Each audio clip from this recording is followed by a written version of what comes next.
ഹൈന്ദവ ആചാരങ്ങളോട് ചേർന്ന് നിൽക്കുന്ന നിരവധി അനുഷ്ഠാനങ്ങൾ ഇവിടെയുണ്ട്. അതിനാൽ തന്നെ ഹിന്ദുമത വിശ്വാസികൾ ധാരാളമായി ഇവിടെ എത്തുന്നു.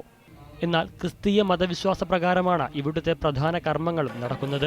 ശയന പ്രദക്ഷിണം, അന്നദാനം നൽകുന്ന ഇലയെടുക്കൽ, തലയിൽ കല്ലുവെച്ചുള്ള പ്രദക്ഷിണം, മുട്ടിലിഴയിൽ ചോറൂണ്, പേരിടൽ, എഴുത്തിനിരുത്ത് ഇങ്ങനെയുള്ള അനുഷ്ഠാനങ്ങൾക്കായി ദിവസവും ധാരാളം ഭക്തർ ഇവിടെ എത്തുന്നു.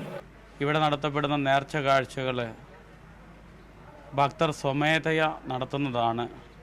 അവർക്ക് ലഭിച്ച അനുഗ്രഹങ്ങൾക്ക് നന്ദിയായി അല്ലെങ്കിൽ അനുഗ്രഹങ്ങൾ പ്രാപിക്കുന്നതിന് വേണ്ടി ദേവാലയത്തിന് ചുറ്റും ഉരുൾനേർച്ച നടത്തുന്നത്, മുട്ടിന്മേൽ നീന്തുന്നത്, ശിരസിൽ കല്ലെടുത്ത് വെച്ചുകൊണ്ട് ദേവാലയത്തിന് ചുറ്റും ജപമാല ചൊല്ലി പ്രദക്ഷിണം നടത്തുന്നത് രോഗങ്ങൾ കുറഞ്ഞതിന് നന്ദിയായി അല്ലെങ്കിൽ രോഗങ്ങൾ സൗഖ്യമാക്കപ്പെടുവാനായിട്ട് തീർത്ഥാടകർ ചെയ്യുന്നതാണ്.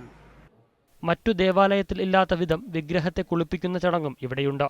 ഈ വെള്ളം ഭക്തർ കൊണ്ടുപോയി വീടുകളിൽ സൂക്ഷിക്കും. ഇതൊരു അനുഗ്രഹമായി ഭക്തർ കരുതുന്നു.